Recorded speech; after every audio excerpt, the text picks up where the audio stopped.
Here is part 4.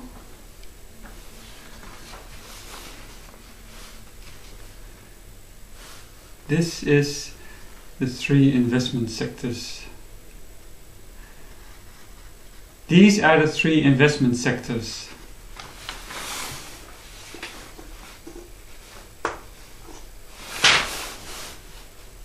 The money exchange sector,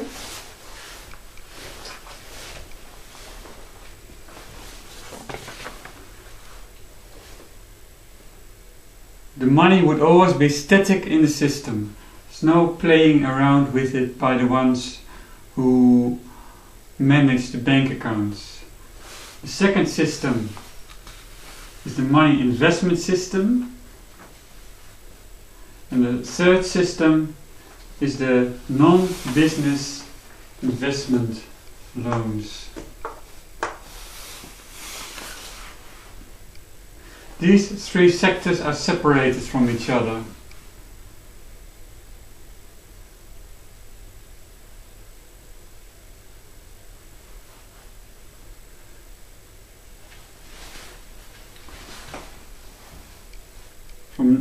The next few scenes are shot outside.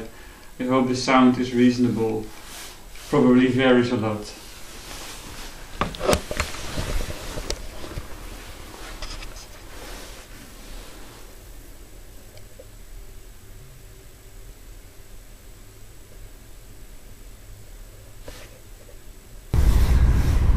This is the banking system, where they gamble with your money, which is not a very good idea, because it destabilizes the economy. It is a much better idea to have a separation between the storage of money and the exchange of money through bank accounts and cash, and on the other hand have an insulated investment system.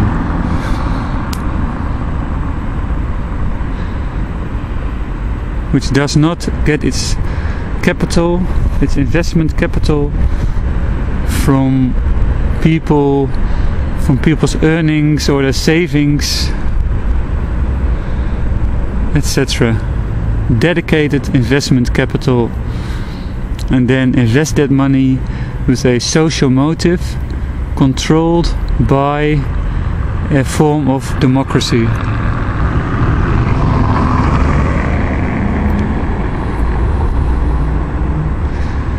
The obvious candidate for this democracy is a state democracy. If sufficiently vetted, especially when the would-be victims are the main source of members, it can also be private without much risk.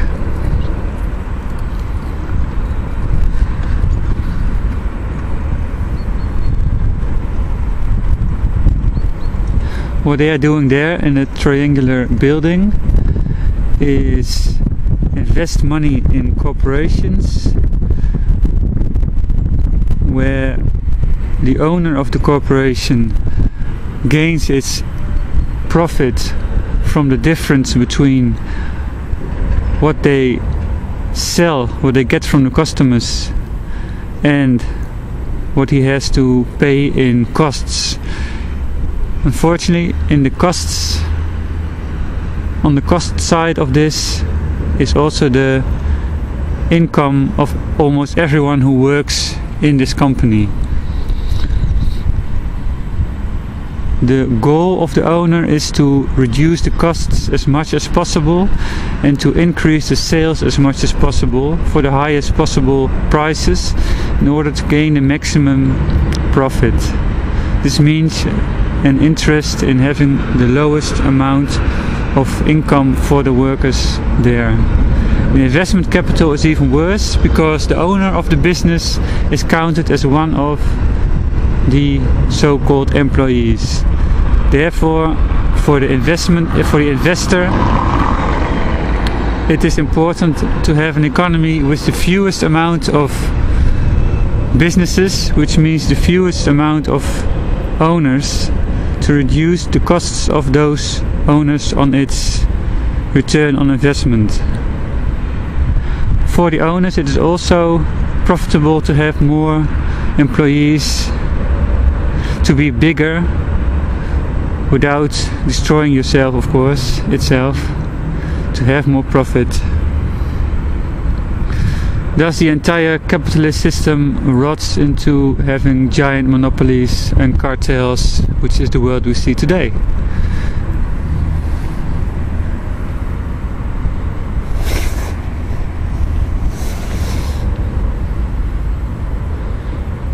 Another thing that is extremely important about the money system is that the money itself is generated by the government in the public interest and not created in any form of debt or private money or even commodity money.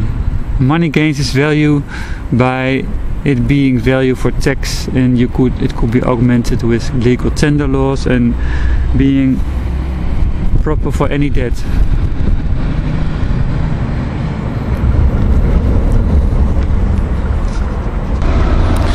Here we have the Parliament, the Neo-Roman Republic. Fittingly, the door is open. We can walk right in if we want to. With political parties to change the system, only a matter of willing and doing it.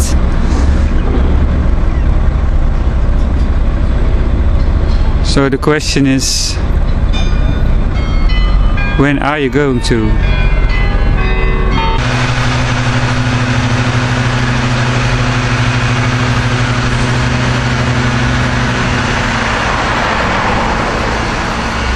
Example of how they used to control the land.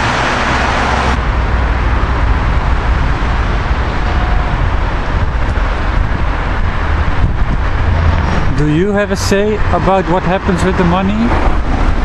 Or are you just there to do the work?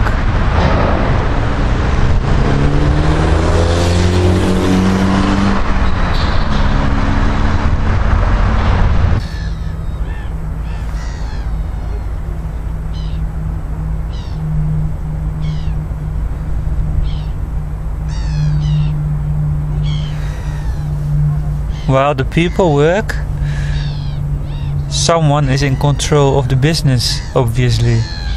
Someone who cannot be fired, but someone who can fire everyone else. So who will end up with all the money? And who is doing the work?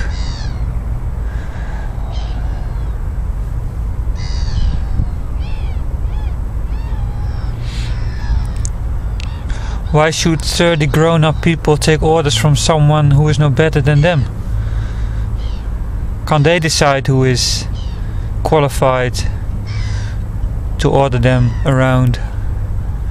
To do a few simple things like acquire business, make up the schedules, divide the profits.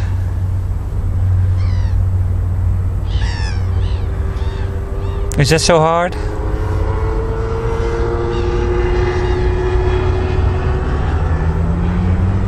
Is it impossible to hire someone who can do this? To fire them when they don't perform? Of course not.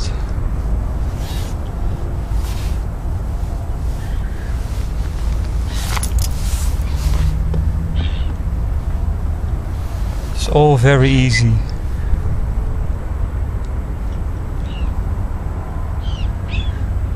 If a business is controlled by the people who work there, when they have a boss who is not nice or who is concentrating all the profits for himself, then it's easy enough to hire someone else for a cheaper price, isn't it?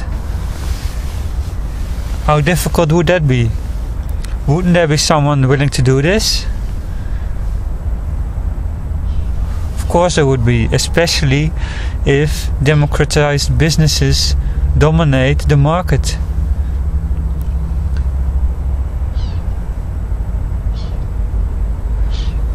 People work to have the stomach filled, just like these people do,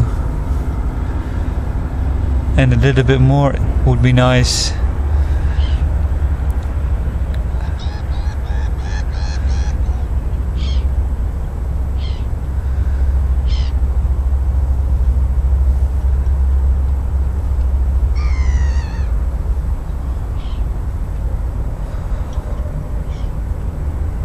Why isn't a state tyranny bad, while a business tyranny is perfectly normal? It's the exact same thing, only on a larger scale in a nation. It's the exact same set of arguments. So let's change this.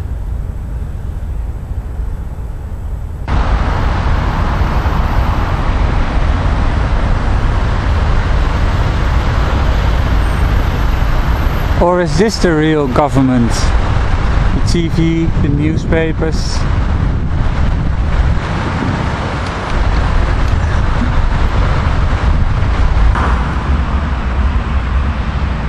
He who controls what people think will control what they will vote. And if all they know is lies, manipulations, distortions, then what's the democracy worth? Not a whole lot, is it? Who controls the newspapers? Newspapers are a business. And who controls all business?